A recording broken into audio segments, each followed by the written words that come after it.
just want to say thank you ever so much for taking the time to come here for this incredibly important talk and discussion.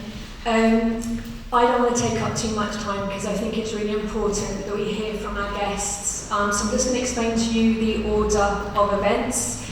So first, we're going to have Youself Alhelou speaking. Youself is a journalist from Gaza, but he'll talk a little bit more about himself. Then we have Dr. Yaar Dagan, who's an Israeli academic now at Bournemouth University and a legal expert. And then we will have Ronnie, Barkan, who is an Israeli dissident and conscientious objector, come up and speak. Then we'll have a bit of a panel discussion, and then we'll go to questions and answers. So, as I said, thank you ever so much for coming this evening for such an important talk at this critical time in our history as human beings. Thank you very much.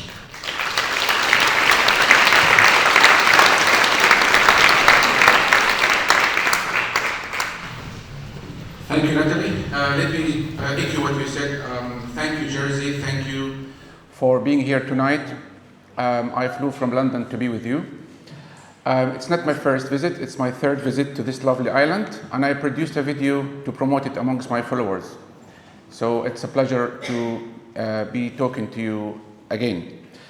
I'm going to start by saying that as a Palestinian, I did not ask to be a Palestinian, I just got lucky. I hope I'm not offending my Israeli friends.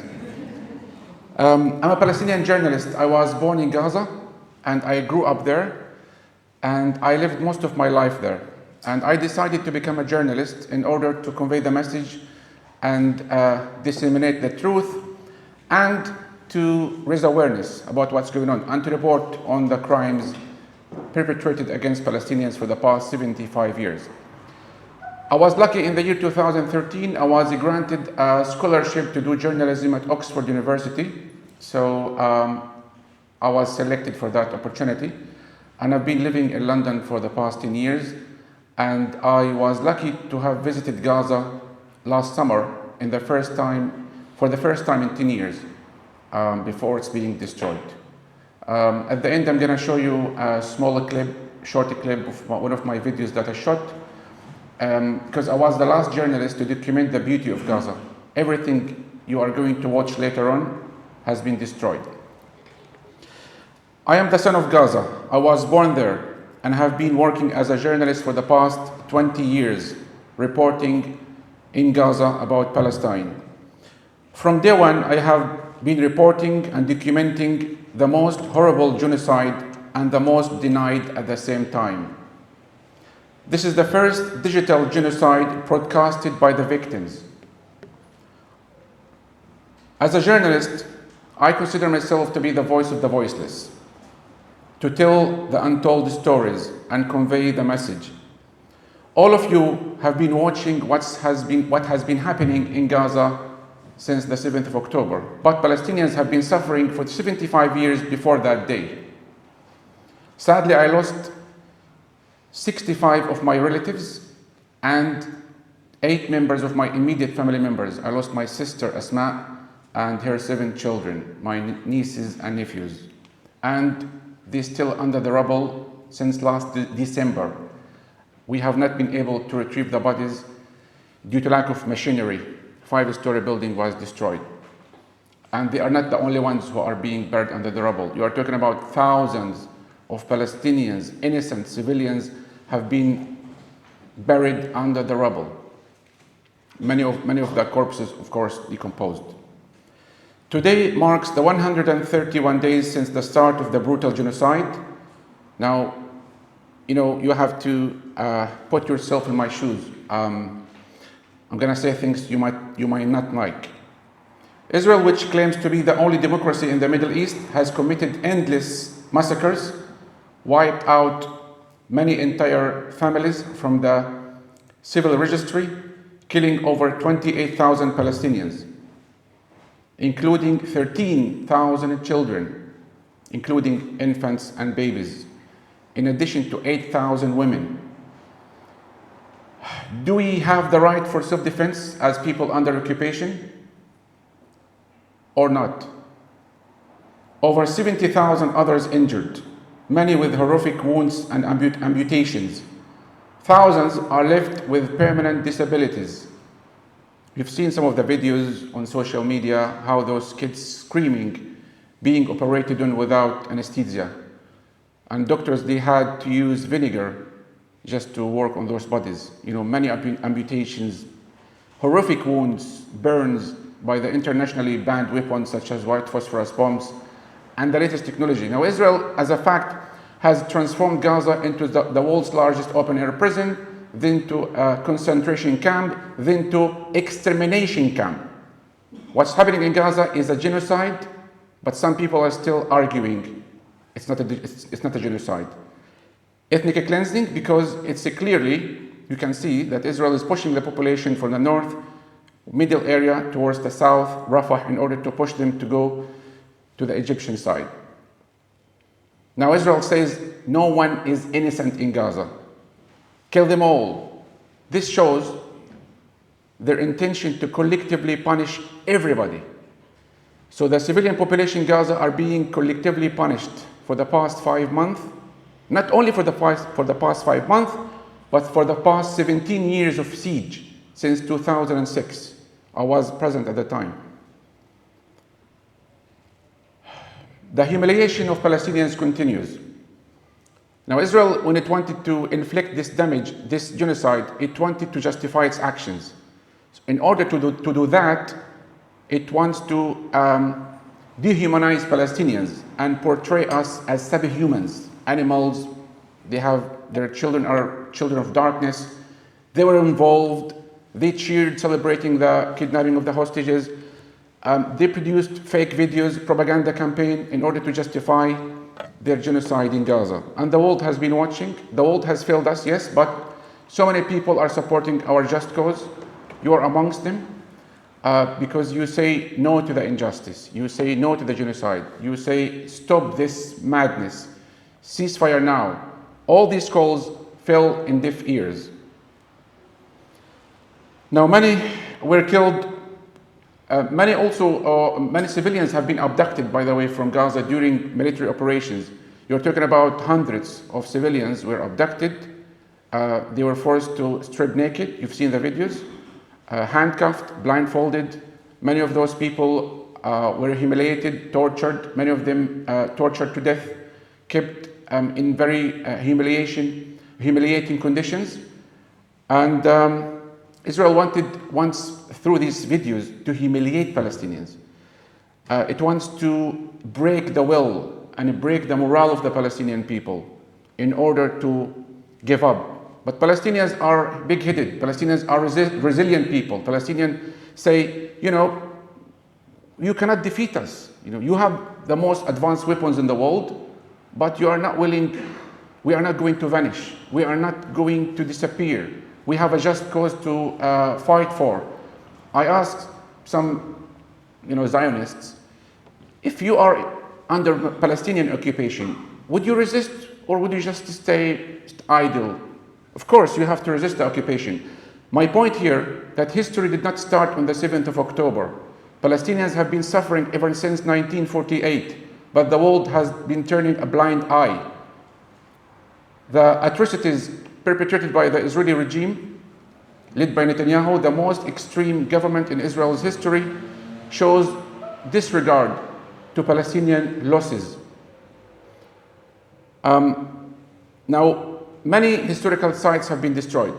This shows also Israel's intention to wipe out Palestinians' identity, history, heritage, culture, and you're going to see that in the video in a minute. Israel has left massive destruction, forcing 2 million Palestinians to become internally displaced across Gaza. Gaza's total area is 356 square kilometers, which is 25 miles long, 8 miles wide. And you have 2.5 million Palestinians living in that small territory, which has been under a crippling siege by Israel for the past 17 years. Gaza's beach, which is 45 kilometers on the Mediterranean, has also been blockaded, not only for the past 17 years, but since 1967, we are unable to access the sea to travel to the outside world. Now, Israel claims that it withdrew its forces back in 2005, but its control of Gaza's airspace, territorial waters, and border crossings prove that it is in full control, because it is also still controlling what goes in, what goes out, controls the civil registry. We have to use Israeli currency in Gaza and Palestine. Anything has to enter Gaza has to be approved by the Israeli authorities, imports, exports. They control the frequency, they control everything. So Israel is still practically occupying Gaza, but it wants you to believe that they withdrew there and the terrorists, they ruled Gaza, they were elected and so on. So those who were born after Hamas's elections are being punished because Israel says you elected Hamas. So you have to suffer. This is a collective punishment. It has to end. Israel also claims that the resistance groups in Gaza, they use Palestinians as a human shields. It is Israel that has been using Palestinians as a human shields, not only in the past few months, but ever since 1948. I am a descendant of a refugee. My grandfather, he was forced to flee his town back in 1948, which is a few kilometers to the north of the Gaza Strip, inside occupied Palestine now. I received my education at United Nations schools. I received healthcare at United Nations schools. 2/3 of Gaza population are descendants of refugees. So Israel is worried from the right of return. And I'm glad to see a key at the back there. It reminds me of the right of return. It's inside one of the frames. Ronnie pointed that to me.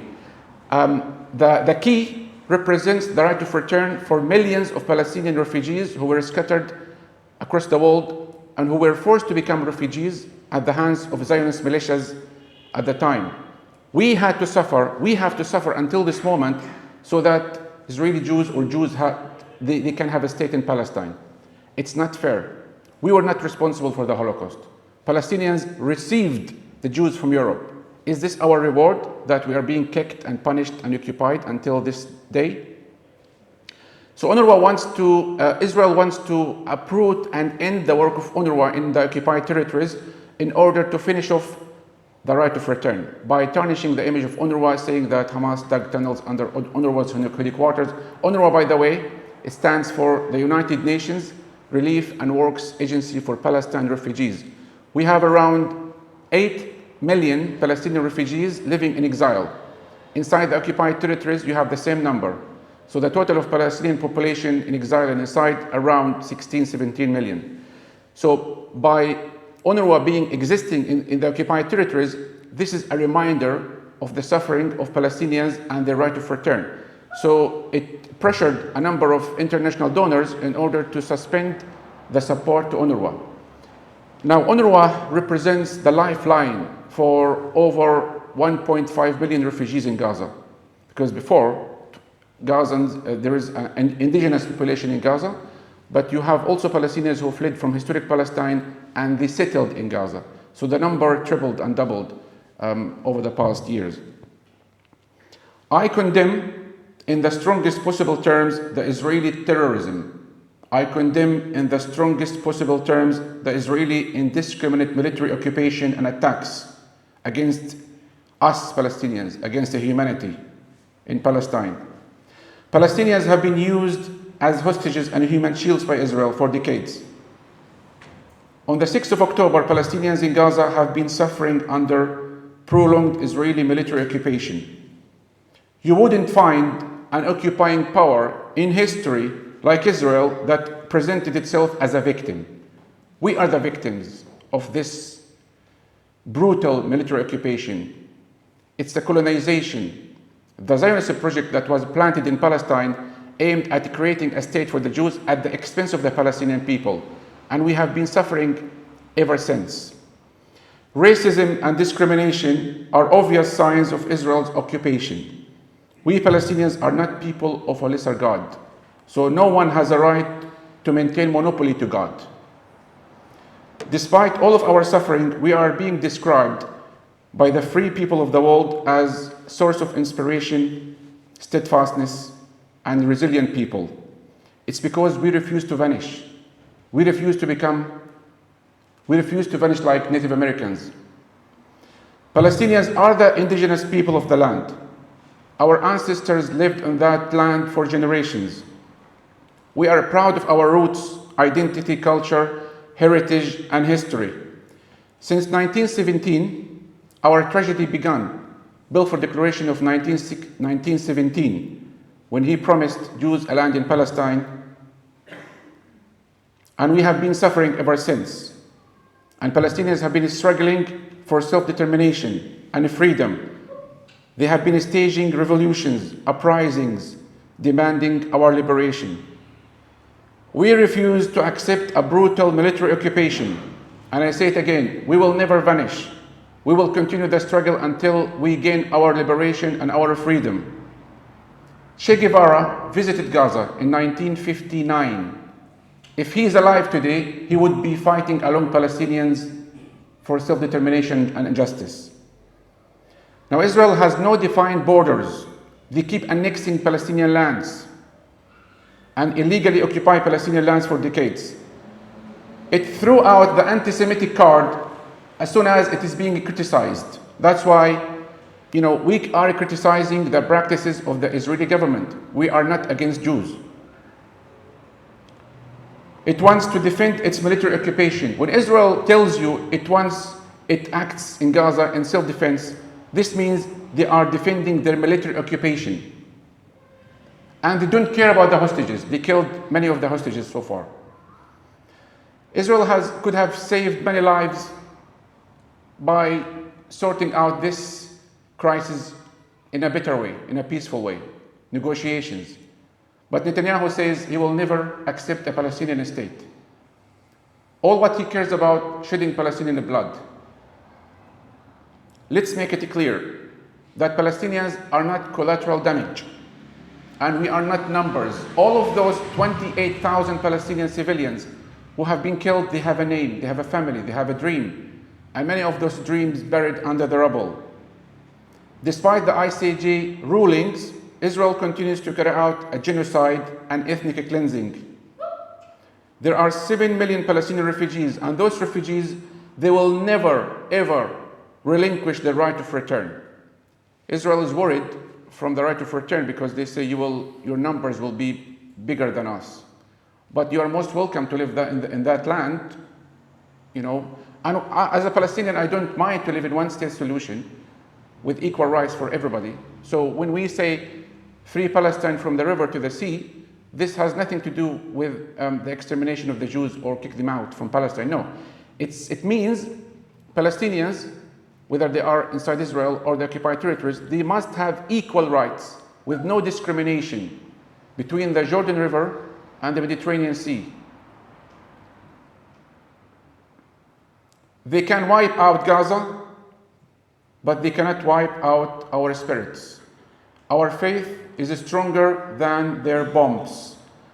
We Palestinians are the victims of the most brutal military occupation in our modern history after the Second World War.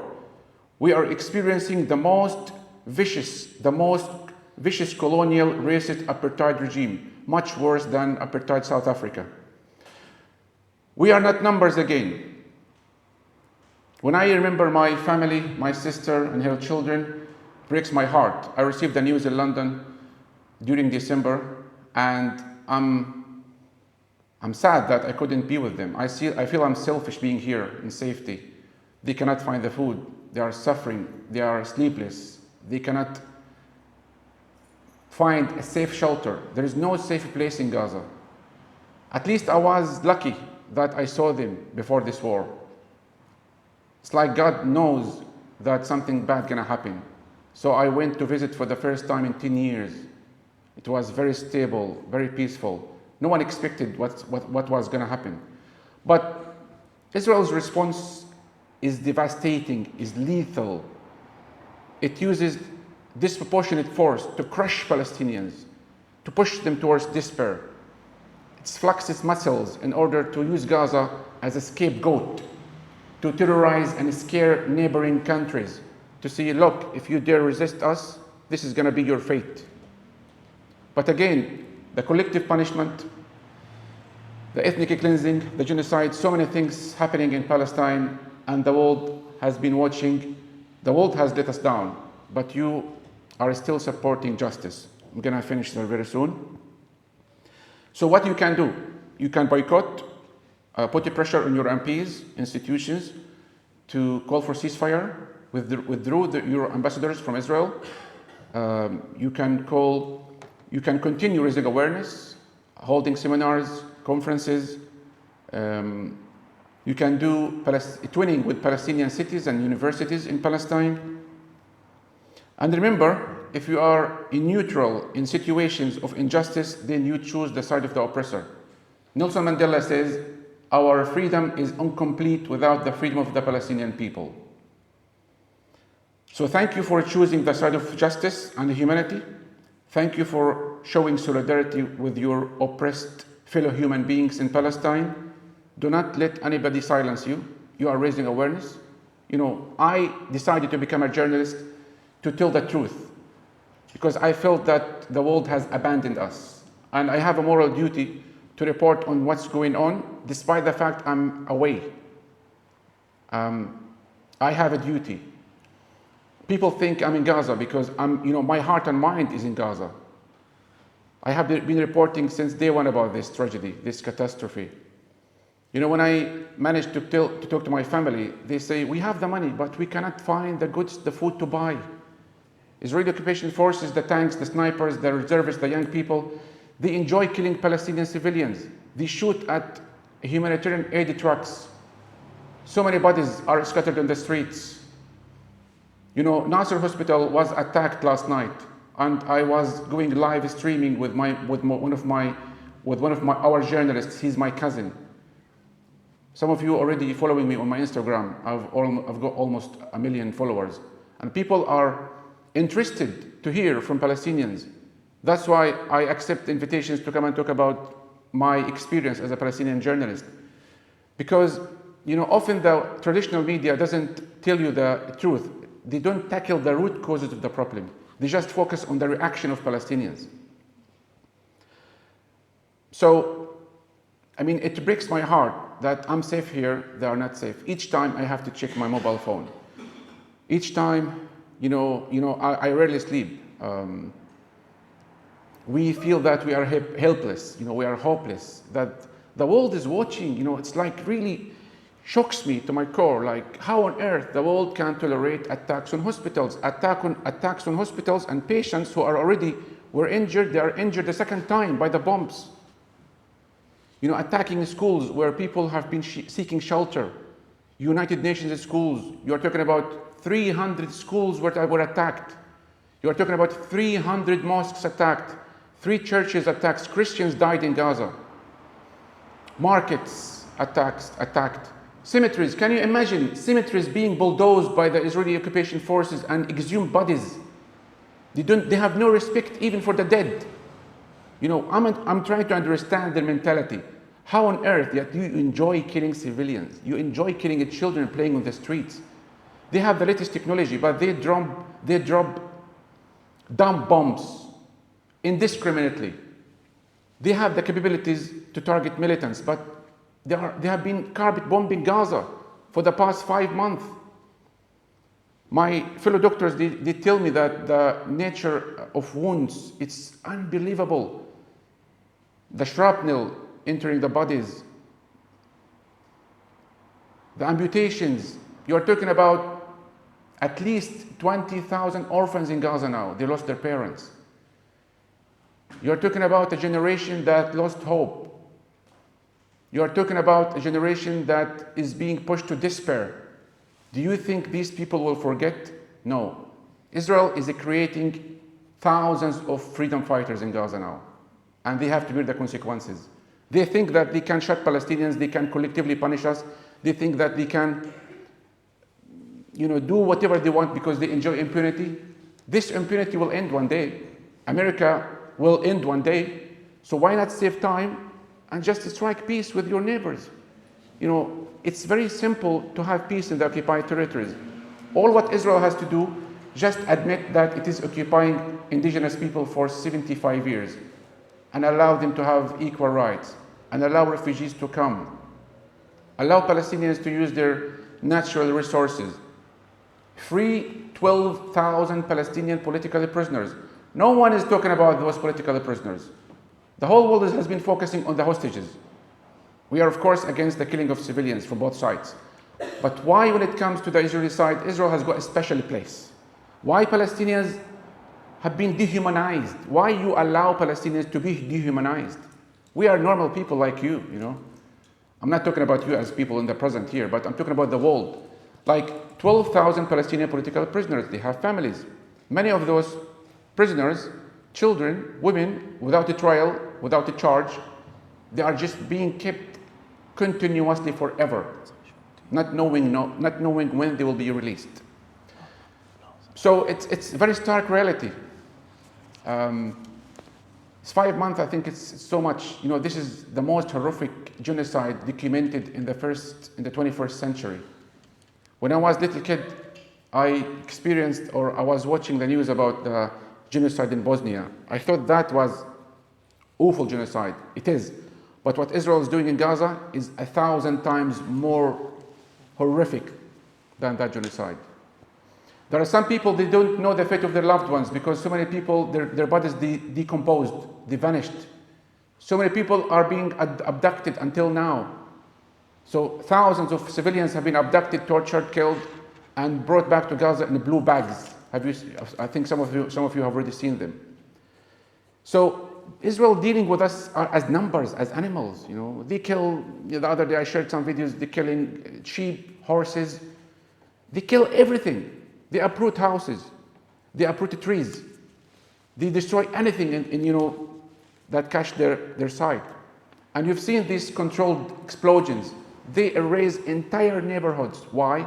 They want to make Gaza unlivable, uninhabitable, in order to push people towards despair and force them to leave outside Gaza. This is not going to happen. So again, please keep the Palestinian flag high. Makes me proud to see Palestinian flag and kufiyya became the symbol of struggle and freedom. Keep the Palestinian struggle alive. And keep Palestine on the world's map and in the world's mind. Keep the global solidarity alive and support Palestinians' morale and steadfastness. Free Palestine.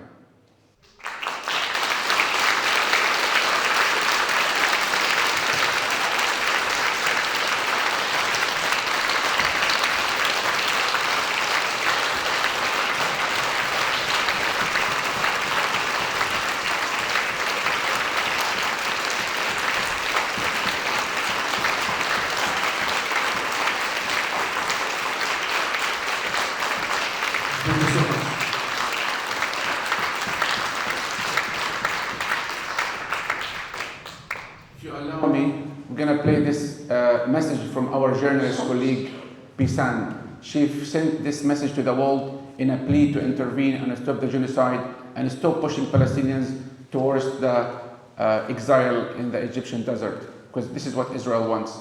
This is one of the brave Palestinian journalists who have been reporting non-stop in Gaza. By the way, I forgot to mention that you're talking about 1.5 million Palestinians live in tents in Rafah. Rafah is the largest city in the south. And those people are being crammed and pushed toward Rafah, which is a bordering town with Egypt.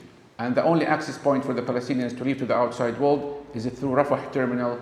And then we take a transportation from Rafah to Cairo, from Cairo to the outside world. So when I go back to Gaza, I have to land at Cairo. Cairo is the nearest airport that we have to use. So this is Bisan's message. That they could displace us from Gaza Strip to the desert. We will die in the desert because of hunger. If they displaced us to Egypt, to the north of Egypt, to Sudan desert, we will just die. We will die. I don't know why you guys are watching without doing anything during this. Just stop it, stop it, stop it, in any price, stop it, in any cost, stop it, just stop it for anything. Just stop this. It's a nightmare, I can't continue just thinking about the displacement more and more. It's a nightmare, and I can't keep it, I can't keep alive while thinking of being displaced more and more.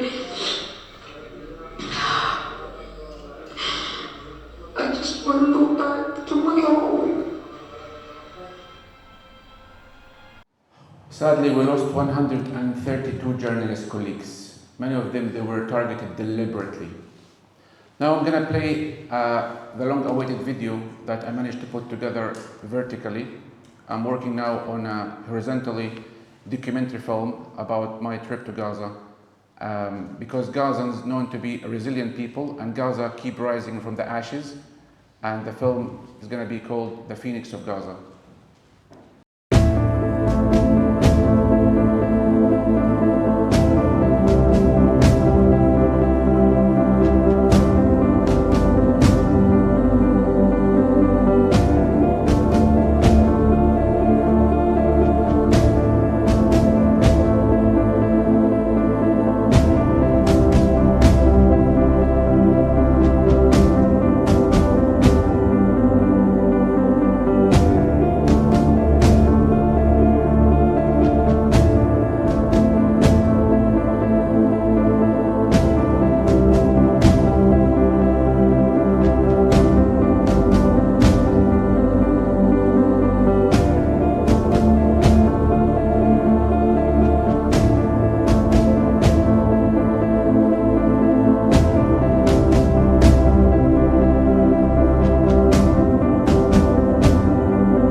Thank you for watching. It really breaks my heart that everything you saw here has been destroyed. Literally everything except the sea, of course. The green fields, the buildings, restaurants, resorts, historical sites. You're talking about sites dates back 1,000 years ago. Everything destroyed here. Now, when I go back to Gaza, I'm not going to recognize it. That's why I'm going to maintain the legacy of Gaza and produce a documentary film, half-an-hour film, horizontally. That's why there's a link on my bio. Go fund me if anybody would like to contribute to this project. So I'd like to thank you again for listening to me, for watching, and I hope that you will visit Palestine one day, free Palestine.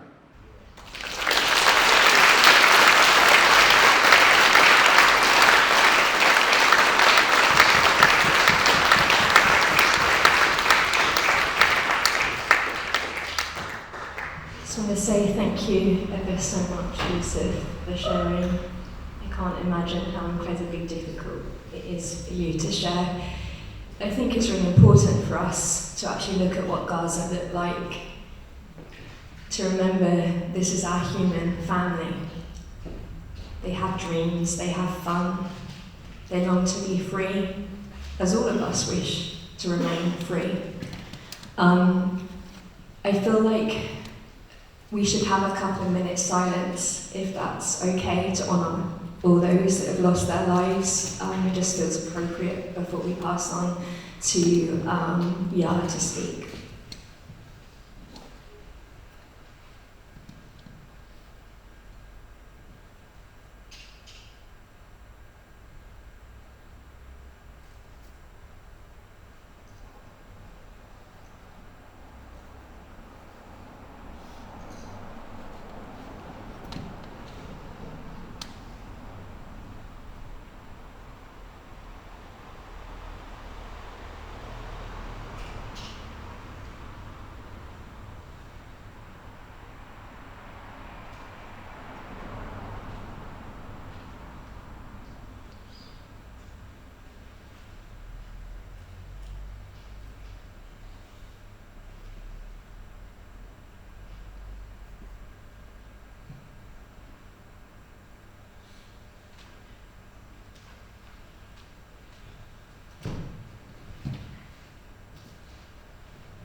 Okay, so I'd like to invite now Dr. Yaar Dagan, who's, like I said, an Israeli and a legal expert and a lecturer at Bournemouth University. And he's going to be talking about the ICJ and some of his experiences.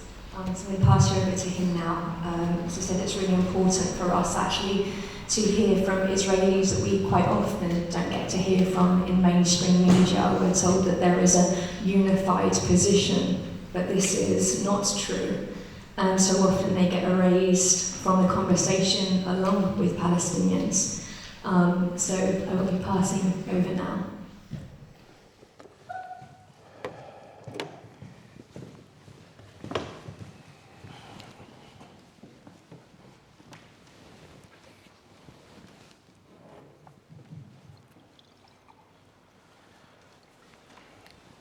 I need you to close your eyes.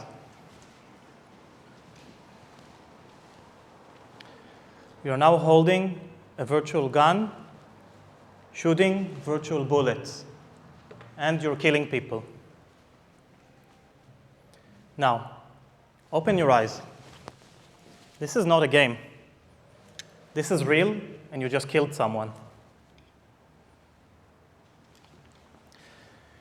Now, this is a reality for hundreds of soldiers, if not thousands of soldiers, who operate lethal drones. It's also a tragedy for thousands, tens of thousands, and hundreds of thousands of innocent victims of drone strikes. Drones became the weapon of choice because they give soldiers an illusion of a risk-free war.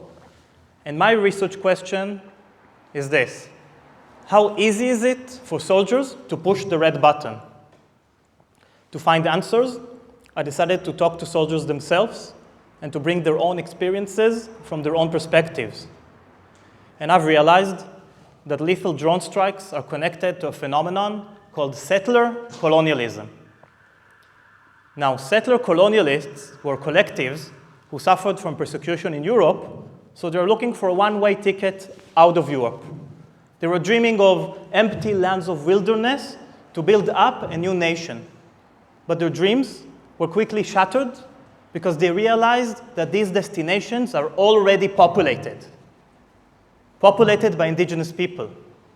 And this is why settler colonialists committed horrible crimes, including ethnic cleansing, genocide, and transfer, eliminating the natives. Now, you might be wondering, what drives people that suffered so badly from persecution to commit horrible crimes against innocent victims? Well, according to my study, the answer is dehumanization. Dehumanization. Both settler colonialists and drone operators, they dehumanize innocent victims, treating them as if they are rock or rubble that simply should be removed from the ground. Now, and I'm talking about Australia, New Zealand, South Africa, North America, like Canada and the United States, and also my home country, which is Israel, Palestine. Now, surely international law has something to say about it, right? Well, according to my study, international law was created by powerful countries, so it actually helps them carry out lethal drone strikes. I'll give you just one example. If you look at the United Nations Security Council, there are 5 permanent members, and all of them have lethal drones. And they protect themselves, and they protect their allies. So surely there must be some sort of hopeful horizon. And there is. According to my study, and according to my belief, lethal drone strikes and oppression of indigenous people will stop. And it will stop once public opinion stands on the side of the victims. And if there's anything I want you to take from the next 12 minutes, is I'm going to introduce a bit of the decision of the International Court of Justice. And the best way to read this decision is a decision that clarifies that Israel is committing genocide in Gaza, and I will show you why. So this is a quote that the court observes that 25,700 Palestinians have been killed, over 63,000 injured, over 360,000 houses have been destroyed or partially damaged. 1.7 million people have been internally displaced. It means that the Palestinians in Gaza Strip have been deprived access to water, food, fuel, electricity, and other essentials. And this is from the International Court of Justice. The International Court of Justice also talked about dehumanization as a crime of genocide. They give countless examples. I'll give you 3. This is by the ICJ. They mention Yoav Gallant, who was the defense minister of Israel. They mention Isaac Herzog, who was the president of Israel. And they mention Israel Katz, who was still the minister of energy and infrastructure. These are the 3. Let's start, and this is even a screenshot, not a copy-paste, but literally a screenshot from the judgment from page 18. You can see that this is a quote from Minister Gallant. And he says, "I've released all restraints. You saw what we are fighting against. We are fighting human animals, dehumanization. This is the ISIS of Gaza. This is what we are fighting against. Gaza won't return to what it was before. It won't return to the beautiful videos that we just seen. There will be no Hamas. We will eliminate everything. If it doesn't take one day, it will take a week. It will take weeks or even months. We will reach all places." This is a quote that was published by the ICJ a few weeks ago. Another quote by Isaac Herzog, who is no less than the president of Israel. He said, "We are operating militarily according to the rules of international law." Of course. It is an entire nation out there that is responsible. It is not true that this rhetoric about civilians not aware, not involved, basically implicating all Palestinians with what Hamas did on October 7. It is absolutely not true. They could have risen up against Hamas. They could have fought against that evil which took over Gaza, coup d'etat. But we are at war. We are at war. We are at war. We are defending our homes. We are protecting our homes. That's the truth. and when a nation protects its home, it fights. And we will fight until we'll break their backbone. The ICJ noted that this is violating the crimes of genocide because of the dehumanization and incitement towards genocide. And finally, one final quote. This is from Israel Katz, Minister of Energy and Infrastructure.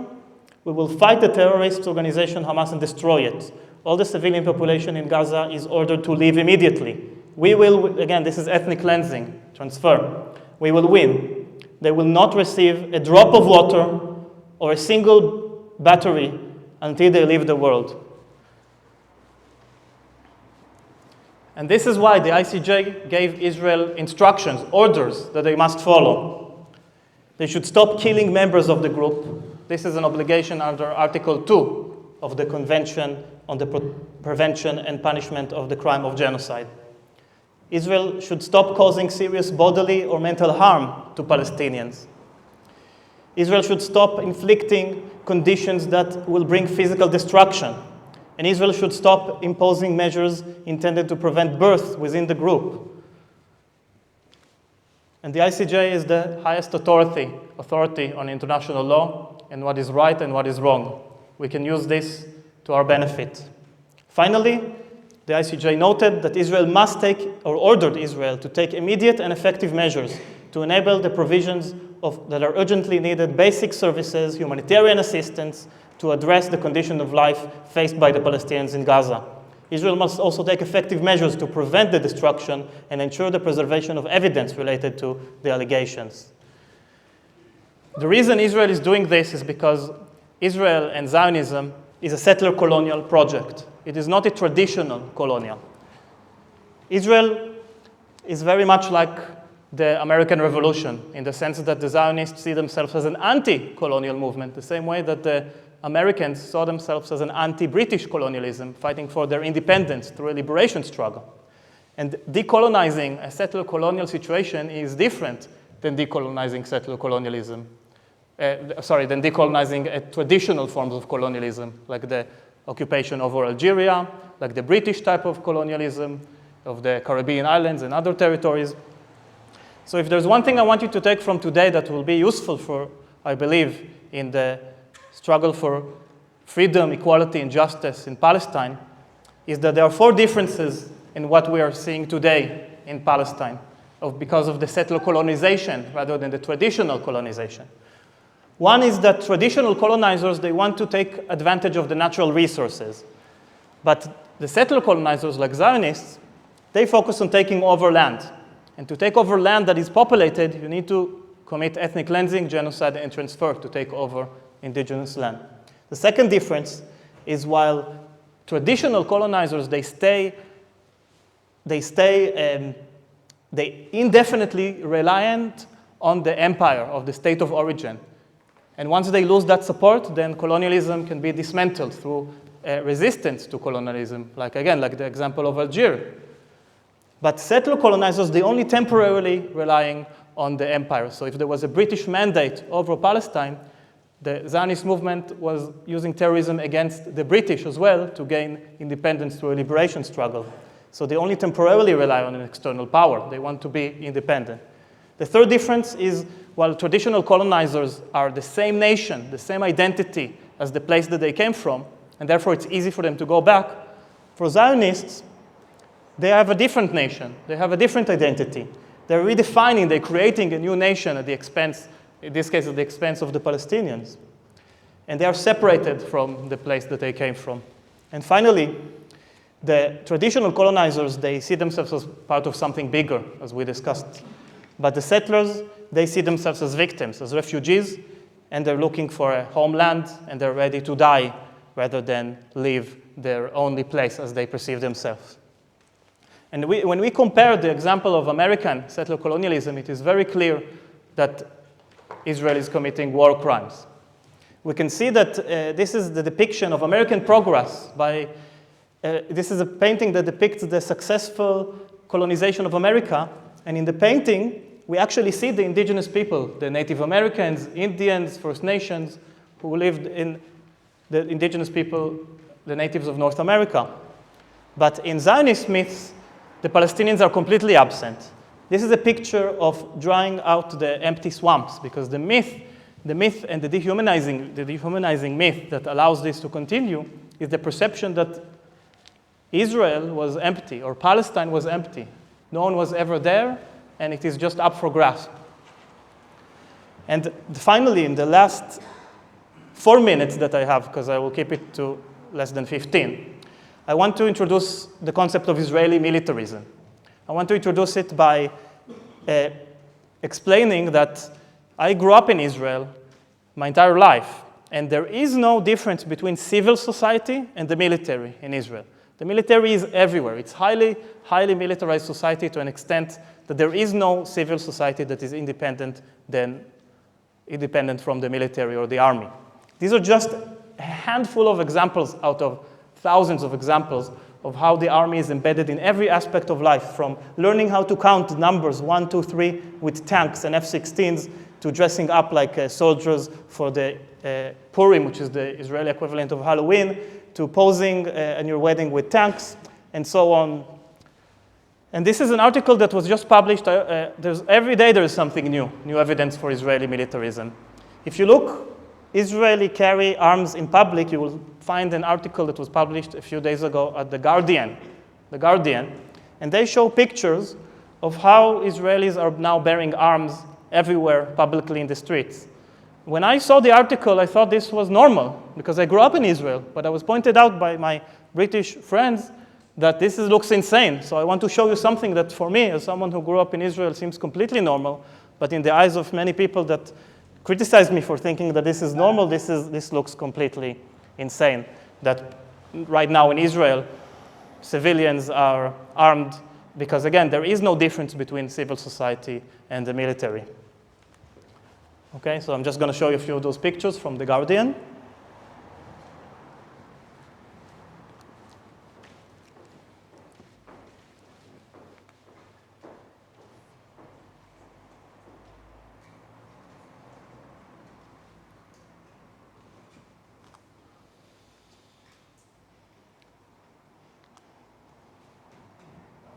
This one was my favorite.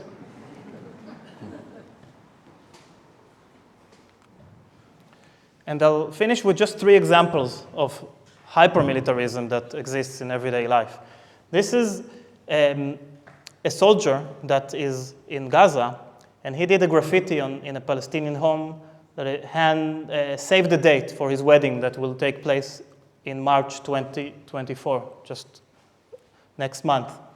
And the translation of the post says that when a combat soldier in the reserves went to fight in Gaza, Hadar stayed to plan their wedding at home. He decided to surprise her with a save the date that you don't see every day. This picture speaks for itself. Another example, programming is a very popular profession. So one of the ways of one of the programming companies to give an incentive for young kids to study programming is by promising them that surely they will be part of a unit called 8200. And 8200 is one of the most notorious units in the military. So again, to kind of explain what's going on in this picture, it's just a private company that teaches kids how to program, and the way that they manage to attract children to study programming is by promising them that these programming skills will be useful in a way that would oppress Palestinians, that this will be useful for them in their military service, and they will, thanks to their programming knowledge, they will gain access to one of the most elite, seeked-out competitive units, 8200. So in Britain, again, we can criticize academia, but in the United Kingdom, a child might want to study hard so they can get accepted to a Russell group or to but in Israel, a child would study hard to be accepted to one of the most elite and competitive units in the military. That's how society is defined. And I'll finish with one more example because I'm out of time. I used to argue in these sort of talks that Israeli militarism starts the day you are born, okay? But I was wrong.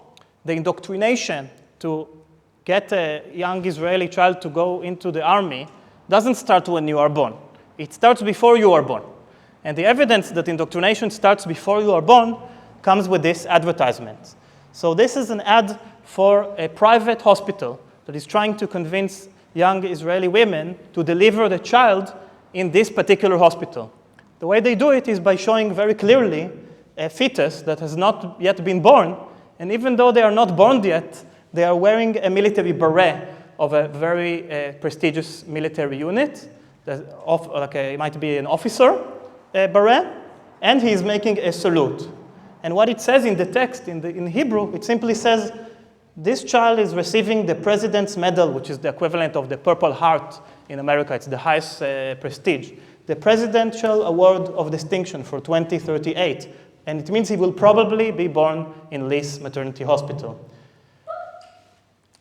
So I hope you found this introduction to Israeli settler colonialism and Israeli militarism useful.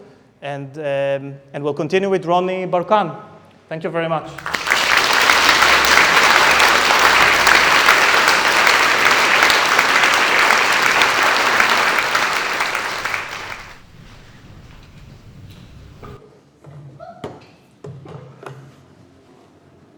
Good evening.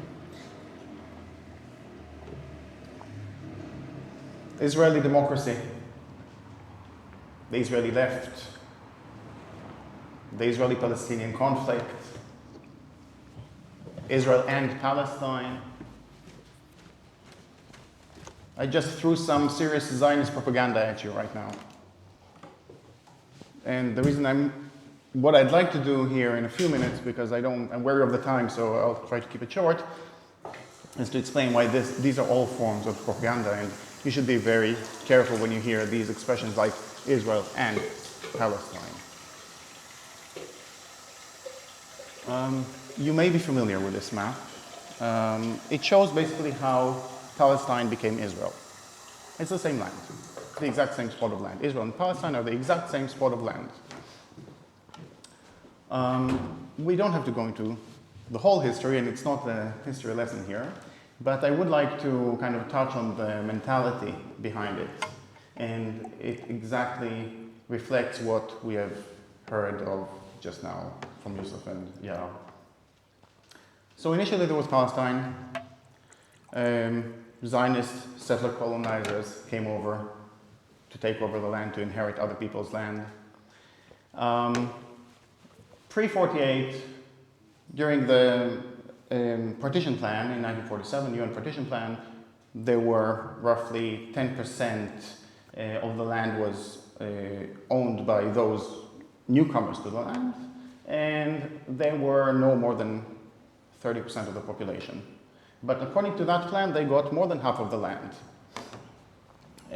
That plan was very unfair, but it also never came into being. It was never materialized. They accepted the plan on paper, but never in practice. What happened, in fact, is something very different, which is, fast forward, what you are seeing today. Much more of the land has been taken over, occupied, and then the rest of it 19 years later. So in 48, there was the actual occupation of Palestine, the ethnic cleansing of Palestine, apartheid established in the law. The entire system is an apartheid system. There's not an inch within Palestine, also known as Israel, that is not apartheid, not practicing apartheid. Apartheid also applies to the people, half of the Palestinians who are outside of that land, and the only reason that half of all Palestinians are in forced exile for the past 7 decades is because they were born into the wrong ethnicity. They are the direct victims of apartheid that is being practiced right now in Palestine, also known as Israel.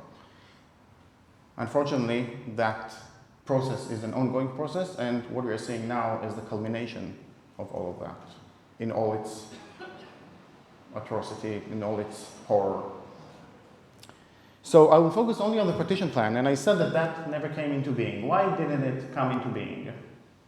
Because that partition plan offered the green area to the Palestinians, where there were back then roughly 700,000 of those, and another, the white area, to be shared between the Zionists and the other Palestinians who were also on that land.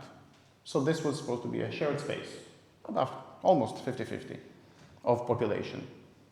That could never, ever have been accepted by the Zionists. Because, as we have just heard, the Zionists wanted, it's a settler colonial movement, they inherited other people's land, and part of that thinking of Zionism is the whole notion of exclusivity. If there is one thing to know about Zionism, is that it is founded on exclusivity, that that land is for us and only for us.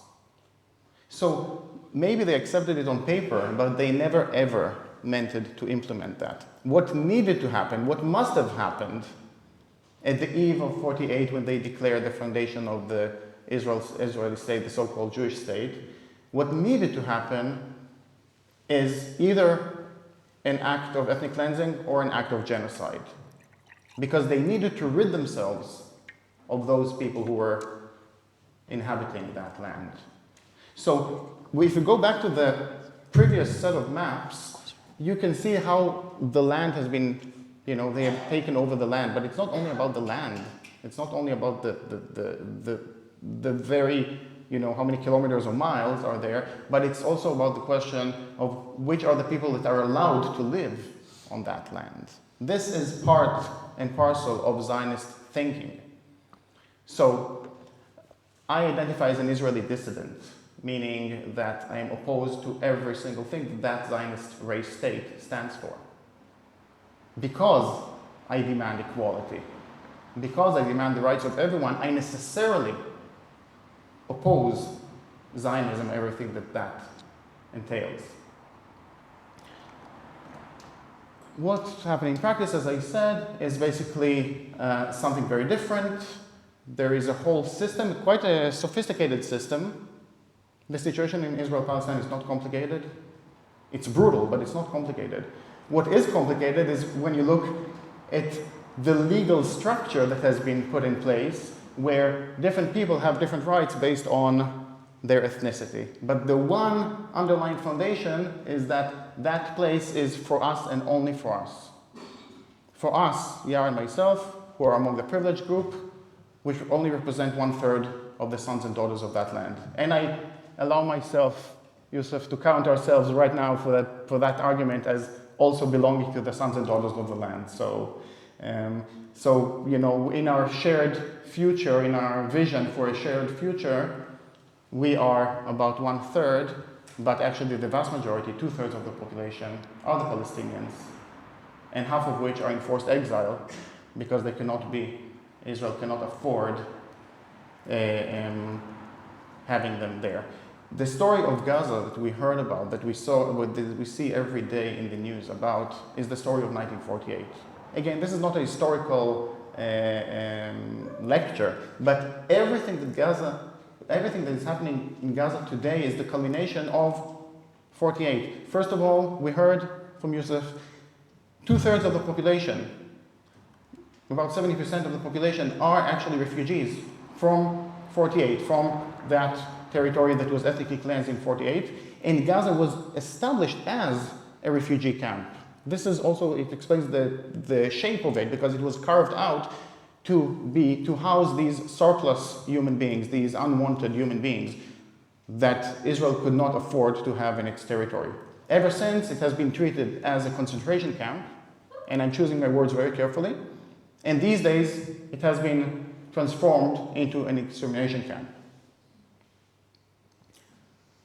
So, by the way, this is, on the right you have the infographics from Visualizing Palestine, which depicts kind of these different layers of control, but all of this, you see different people have different rights or lack of rights. The most important ones are actually the ones who are at the bottom, half of the population, half of the Palestinians who are not even on that land. And on the left is actually a quote from the UN report on apartheid, which actually says pretty much the same thing from a legal perspective. Quickly, because I don't want to take up much time, I'd like to explain the mentality behind it. So we already understand that this is all about exclusivity. But even when we look at those who oppose the Netanyahu regime, those who claim, some of them claim that they want this so-called two-state solution, or they speak somewhat of a different language.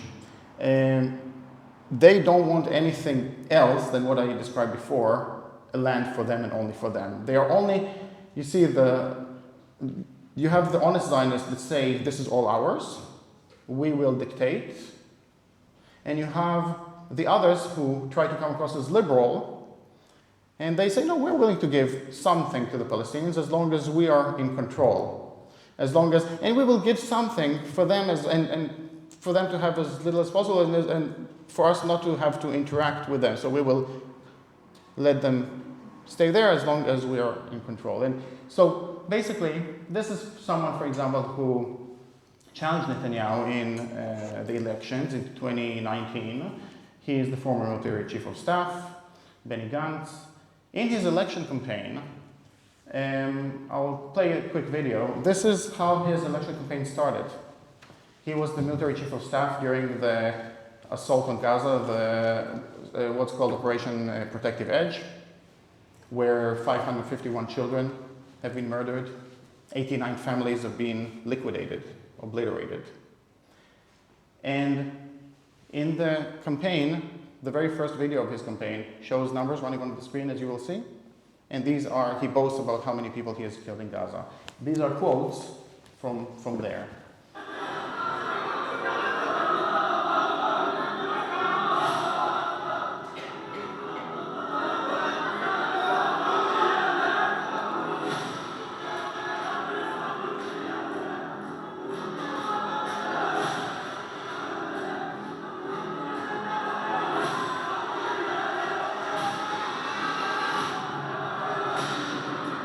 How many terrorists have been killed?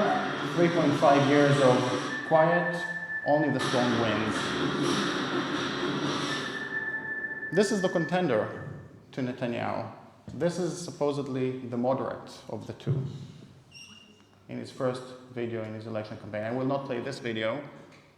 We heard about Gallant. Gallant is the one who is accused by the ICJ about denying Gazans water, food, electricity. Okay,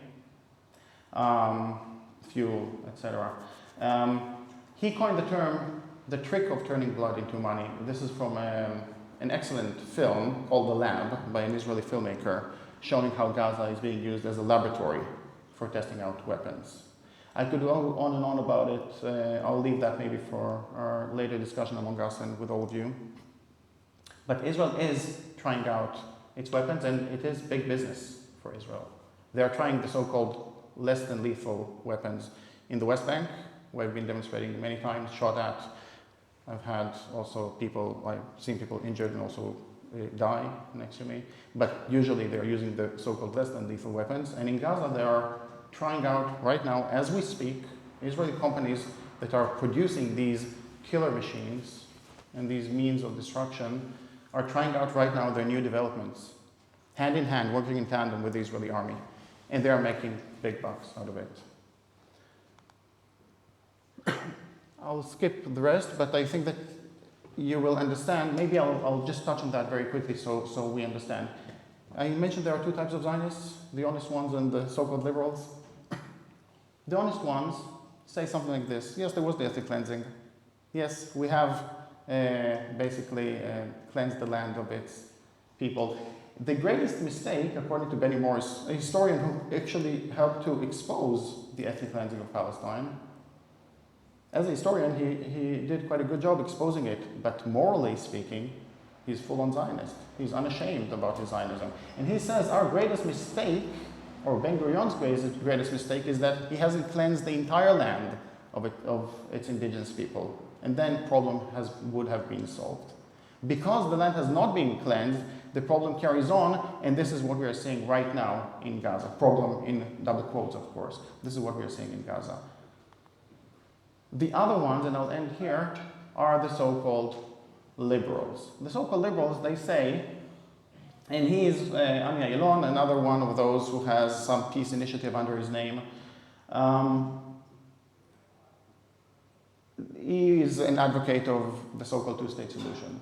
And he's saying very clearly, if we are not the majority in our country, we don't have the right to dictate anything. Our identity is a Jewish democracy. What does that mean to him? This is why for us it is a condition to see a Palestinian state on the other side of the border. not because they deserve it, not because we love them, because this is existential for us. I can describe, he goes on and he says, we need to have a Palestinian state because we want a few of them living with us, because we are the majority. We will give them something because we want to be able to control the rest of it. And he carries on and he says, the whole question of a Palestinian partner, that's irrelevant. I can describe a scenario in which we shall create a two-state reality without a Palestinian partner, and we have the military power in order to take the risk. Our identity is existential. And immediately the very next thing that he says, yes, we have our red lines, no Palestinian shall return into the state of Israel. These are the liberals. So when we hear these terms of Israel and Palestine, when we speak about Israel and democracy and all of that, you have to negate it in its totality. This is the type of thinking that we are dealing with, and this is the type of thinking that is allowing what is happening right now in Gaza. There is a chink of light, there is a little bit of hope at the end. With all the atrocities, with all the horrible thinking, horrible things that are happening that are beyond description. Finally, the mask, that facade of normality and liberalism has been eroded. Finally, we have the ICJ doing the right thing and starting to discuss the actual issues about the actual crimes and the actual occupation of Palestine that has started since 48 and hasn't ended to this day, that is going on every day, every minute. More and more people are being ethnically cleansed, and right now, as we see,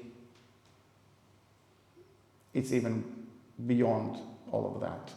But that also means that once the facade has been lifted, we do have a chance to speak up, to demand, not to take these. I know you have this communications officer here who is a former military spokesperson or something like that, who will be driving this false liberal discourse. You have to negate it in its totality.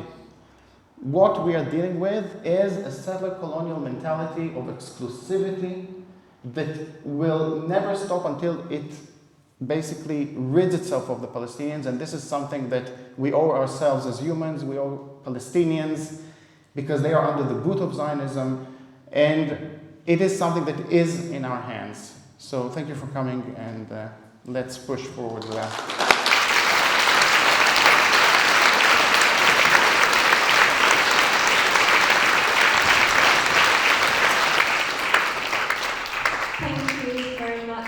We're going to move now, because of time, straight to questions. There's a gentleman at the back. The question is, why haven't we mentioned the word racism when we talk about the origins of this conflict? I mentioned the word racism. Israel is a country based on committing atrocities. And I mentioned at the end that Palestinians are calling for a free Palestine, which means equal rights for everybody. The racism exists, yes.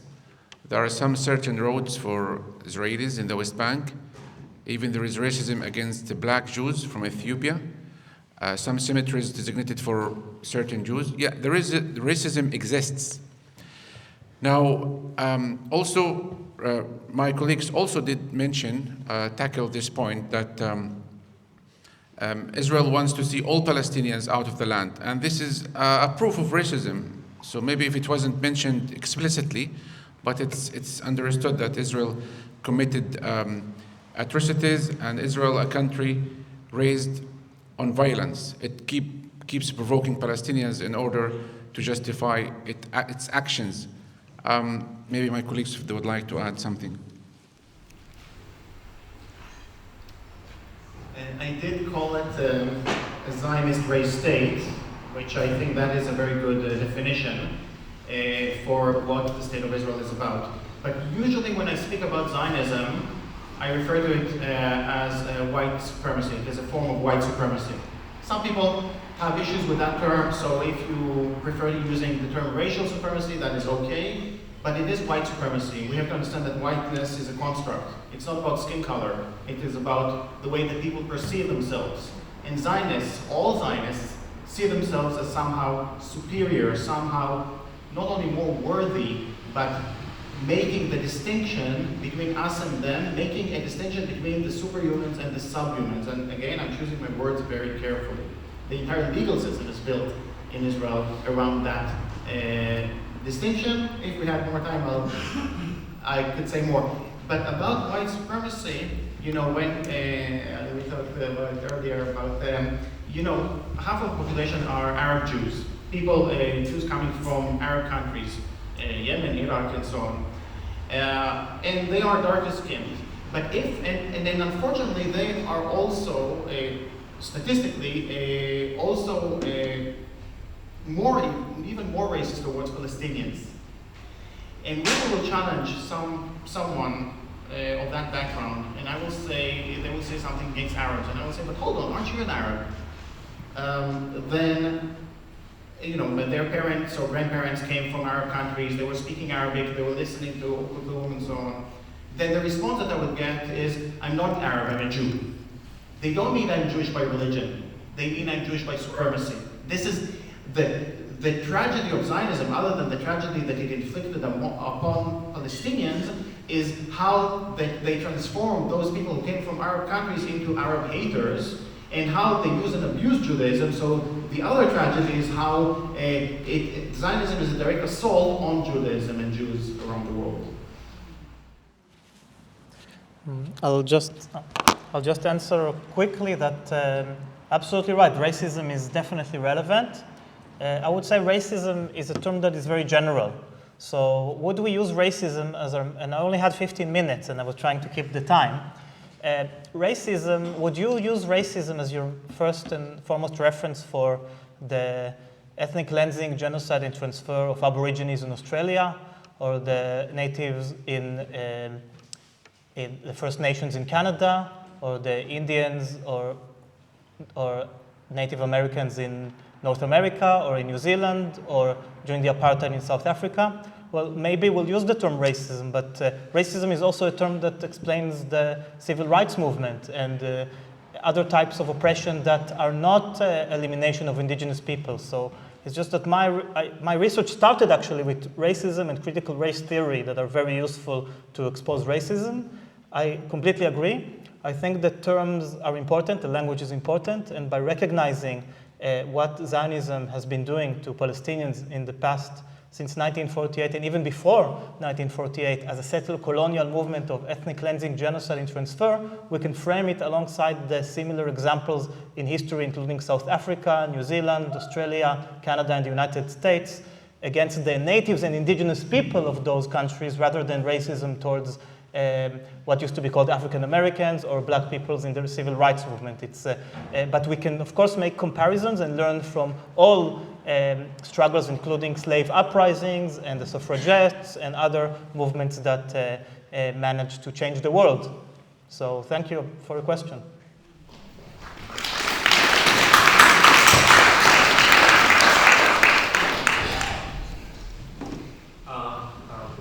Thank you so much for coming and sharing your thoughts.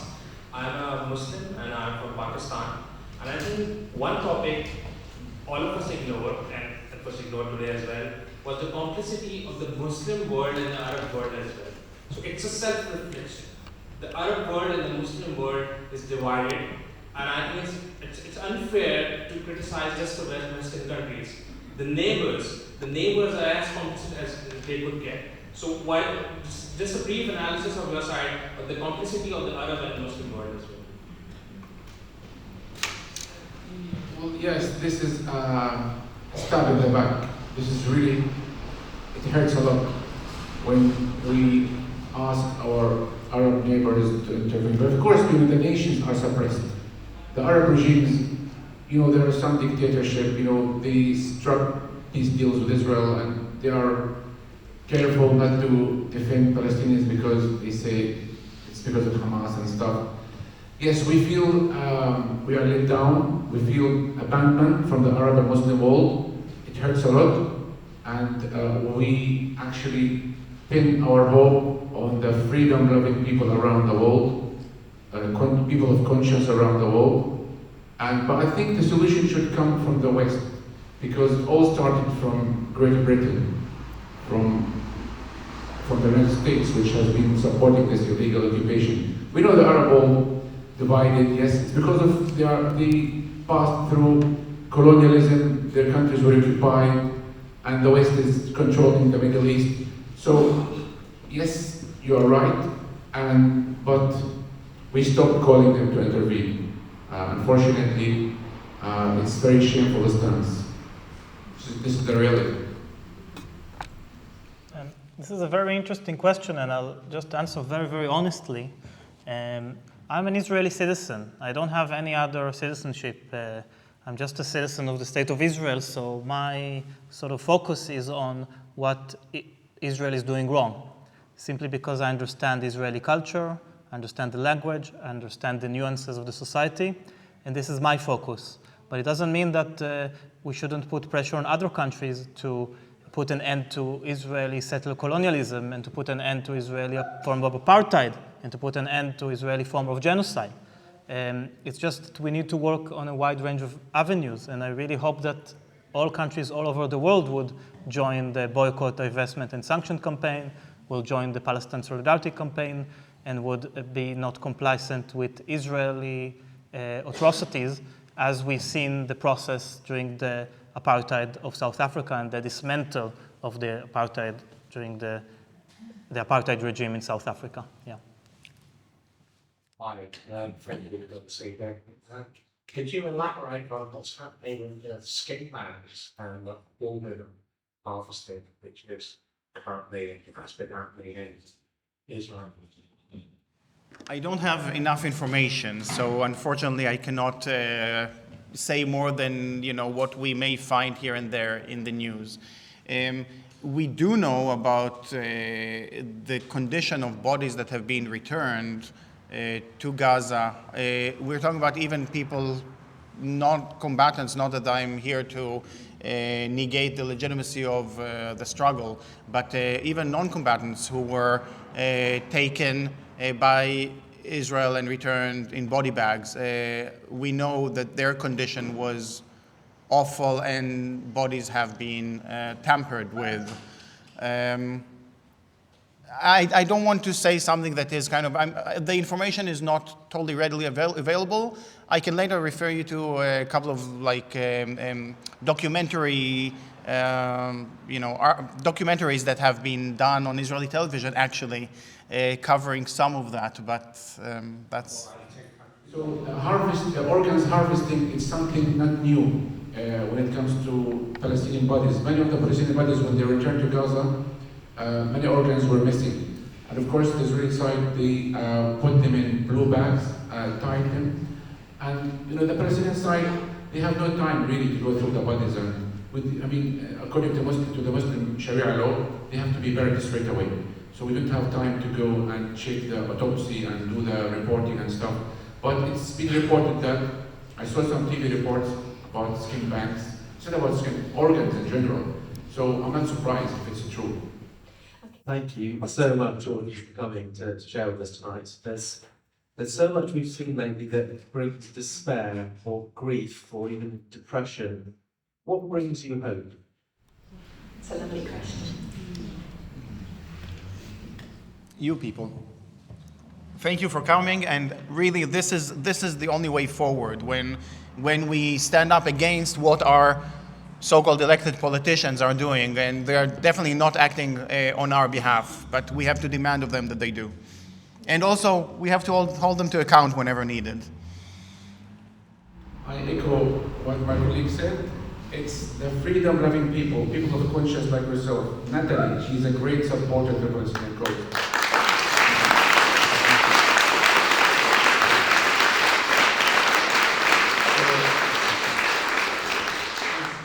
She's not Palestinian, she's not Muslim, she's not Arab, and she has no connection to the land, but yet she exerts her effort, and I feel her emotions, and it really makes me so proud of you guys coming to listen to us, to call for the end of the injustice and for the freedom of the Palestinian people. So we have high hopes. That's what I said. We pin our hopes on the freedom of the people. So you are advocating for the end of the occupation and you are calling for ceasefire. So you are our hope. Thank you.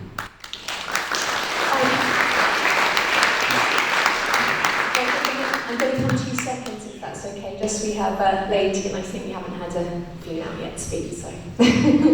Thank you very much. I just wanted to ask, in terms of being surrounded by like-minded people and people who are here because they believe in everything that you're saying and they want to show support.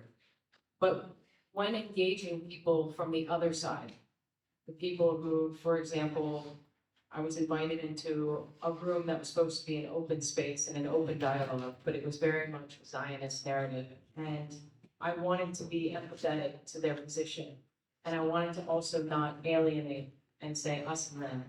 And so I'm just wondering, in the spaces that you're speaking, how do you hold space for a seemingly really polar, position, but to try and get them to say like, hey, we're all fighting for something similar. It's not a zero sum. So my question is really, how do you invite that peace and reconciliation process, knowing how much grief and despair and everything that you're experiencing from your side? Thank you. Well, this is probably my first time to sit next to Israeli Jews, by the way. It's my first time, and I found it interesting that dialogue is the only way. Peace can be attained, as we were discussing earlier on. It's just those fanatic extremists, Zionists who refuse and oppose to the idea of Palestinians being free. So, as a person, as a Palestinian, I don't hate. I lost my members of my family, and I'm open to negotiate. I'm open to discussions. I'm open to dialogue. I'm not extreme. And one guy says, "Oh, you people, you smile and I said, "What? We're not aliens, It's just you have a big pictures about Palestinians that it's because of the brainwashing taking place in the media.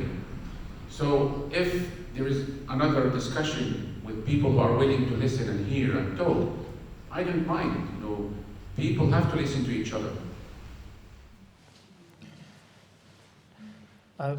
I would say that the majority of people, once they learn about what's going on in Palestine, they become part of the Palestine Solidarity Campaign. And I genuinely believe it. I live in this country, in the UK, for 7 years now, since I left Israel. And I've seen that through the Palestine societies, through the Palestine Solidarity Campaign, through Palestine Action, through the different groups of solidarity, going to clock towers, going to high streets, having stands, leaflets, direct action, including a group of activists that literally stopped the manufacturing of lethal drones at Elbit HQ at Bristol. We're having one of them sitting next to me, who currently has been convicted alongside 9 other brave activists that literally managed to stop the manufacturing of lethal drones in Bristol for over a week, with causing damages of over £100,000 to Elbit systems. So I believe that a variety of actions, from direct actions to other forms of education, the public opinion will shift. We're already seeing it shifting in this country. We're seeing it shifting in Jersey. We're seeing it shifting around the world, including the United States. And for the small minority of Zionists, they might not change their mind anytime soon. But that's okay, because literally through boycott, divestment, and sanction, we can put the pressure needed on Israel to dismantle apartheid and settle colonialism, as we've seen in South Africa during the apartheid. So there is still great hope. Thank you.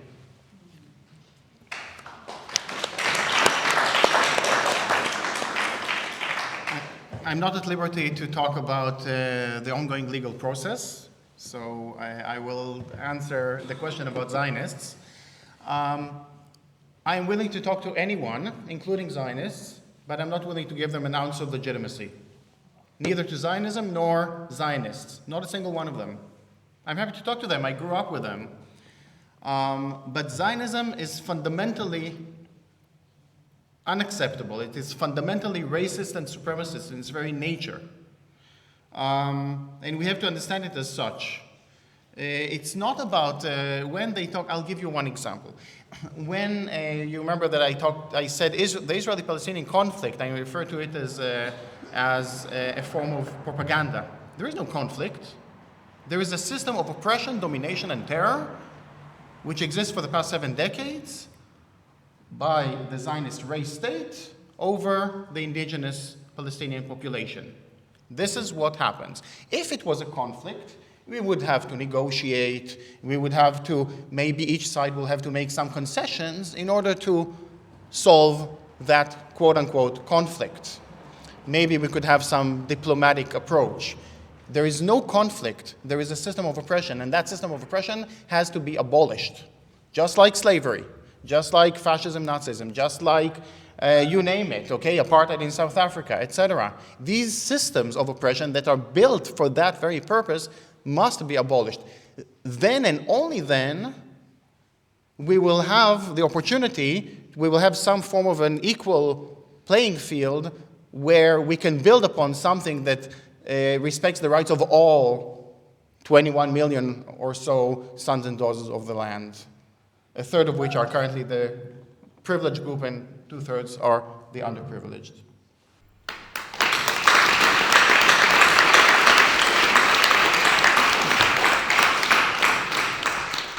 Break will be a final question. Sorry, guys. Yes, just a question about the recent ICJ case. I think a lot of us were optimistic about felt very hopeful that there would be a positive finding by the court. And when one kind of sees the reason, the judgment, one feels a little bit sort of underwhelmed by the language used and how one feels that there was a political dimension to the judgment and the finding. How do you feel more generally about the legal process and the ICJ and how it is currently dealing with these issues? And what else can be done to bring this into starker and more forceful legal proceedings in the future? So for us Palestinians, it was a symbolic victory. We were expecting a call for a ceasefire, but it's a step that we can build on. It's the first time in history that Israel was brought to justice, to The Hague. And from the first moment, Israeli officials, they were angry and they rejected the results of these rulings. And also, ironically, they said South Africa is the political arm of Hamas.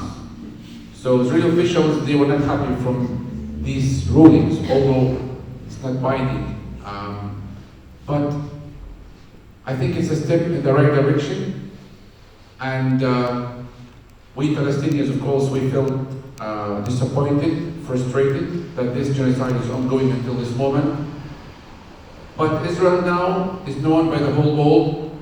It will be always remembered, a country that committed massacres, killed the children, innocent people, and will be remembered as a violent state. And Palestinians are the victims. But we are hopeful that the people of the world, like yourself, you're gonna do something, continue the struggle. I think the tide is changing, and we expect to see positive results, hopefully in the near future. The legal institutions, domestic and international, are the last institutions to follow changes in public opinion. So it doesn't mean we shouldn't use them when they manage to follow what is right. And in this occasion, I was surprised reading the judgment how far the ICJ went, despite being a very traditional, slowly to respond institution that more than anything, as international law generally, is a tool of oppression of the global north over the global south. It's a tool of oppression of powerful countries towards countries that are less powerful. So overall, the change will not come from judges sitting on the ivory tower, and it will not come from academics sitting in an ivory tower in their office. The change will come from, in my opinion, from the streets, from the high streets. The change will come from the clock towers.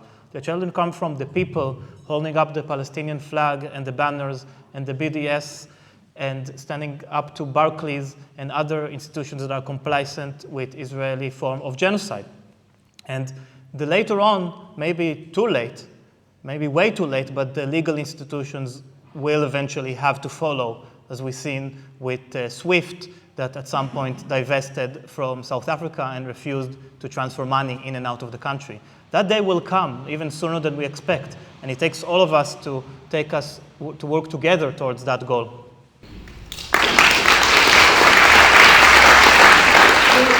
Many of you hopefully will know that Deputy Montpellier has put a proposition to our government which will be heard and debated on the 27th of this month. So for those of you who are asking yourselves, which hopefully you are after listening to our speakers this evening, how can I support the Palestinians in their legitimate struggle for freedom, justice, equality, and the right to a life of dignity, which is the fundamental right of all of us as human beings. And I talk about this in terms of being from Jersey. All of us here who are from Jersey, you're brought up being very aware of our occupation. The 5 years, it's very much part of our identity. Now, if we think about the Palestinian history in recent history, their occupation and ethnic cleansing started 3 years after we were liberated.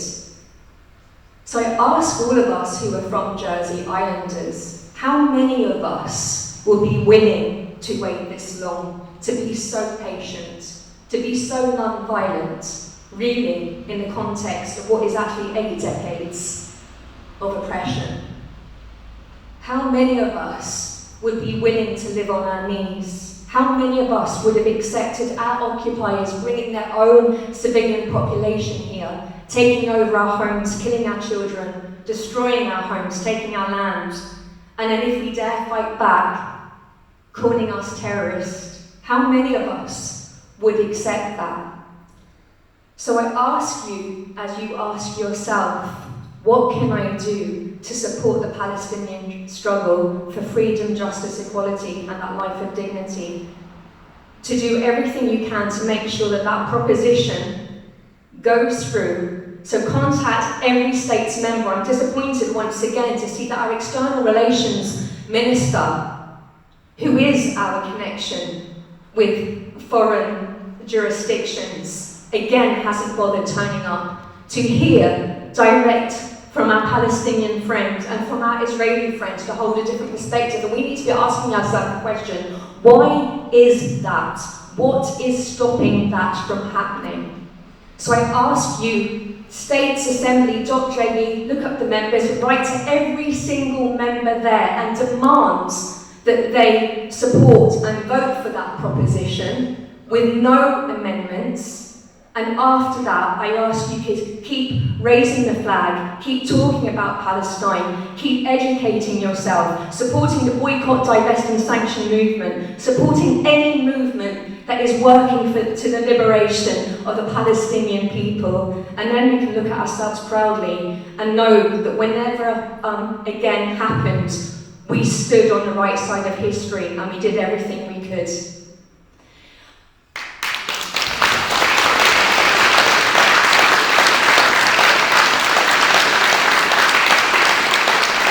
And one final thing, well, two final things actually. The first thing, people will try and intimidate you. Don't let them, they're trying to gaslight us into believing that our fight against a form of racism, against the anti-Palestinian racism, is racism in itself. Do not fall for that. Zionism has nothing to do with Judaism. It is holding the Jewish community hostage, and we must not accept that conflation, and no matter what words they use for us, it's an attempt to distract us from the situation at hand, which at this moment is genocide, which was always going to be the natural progression of this settler colonial project. And I just wanted to sort of refer just my thoughts about finding spaces for dialogue, which I do think is important. But I think one of the things that we need to understand as white, privileged Europeans, or privileged Europeans, is that for that conversation to happen, and it is important, we need to be honest and learn to get uncomfortable. We need to be okay with discomfort because it's the only way that we can grow. We can understand the generations of trauma that might result in somebody taking a stance which is not okay now. But we can't make them feel better about the stance that they've protected and the crimes that they've allowed to happen. It's not okay. In the same in a normal legal system, if you have somebody that's committed a horrific crime and goes through our legal process, it may well be that their life story will be considered in that, and rightly, and they will be given appropriate support for it. But it does not stop them from being guilty of the crimes, and there is a consequence for that. So I just wanted to share that, because dialogue is important. We're all human beings. This is our human family. What's happening now is a stain on our collective conscience as the human species.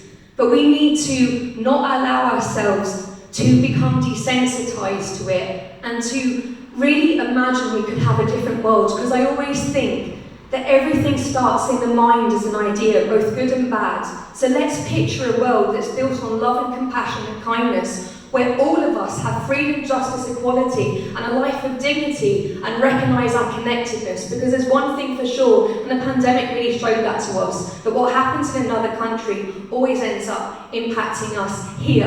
And what we do to other, we end up doing to ourselves, because whether we like it or not, our futures are inextricably linked to good or bad. So I just want to end on that and just say to you, obviously tonight's talk was free, but it didn't come without cost. So if any of you are feeling like you'd like to donate, we've got buckets, but we've also got a QR code so you can donate on there also. And just keep up to date on our Facebook page, on our Instagram page for upcoming things. Obviously we will definitely have an action as we did on the 6th of February within a Royal Square at lunchtime again, which is the day obviously that the proposition will be heard and debated, but we are looking at other things that we can do before then. And just some exciting news, well, exciting but really quite horrible at the same time, is we will also be having a Freedom Flotilla come via Jersey later this year, so just keep an eye on the page. But if any of you want to stay in touch and want us to be updating you, we have put a notebook at the back that you can just write down your details, and we'll do our very best to stay in contact with you. But thank you again, thank you for showing up, thank you for opening your hearts, and let's work together for a free Palestine.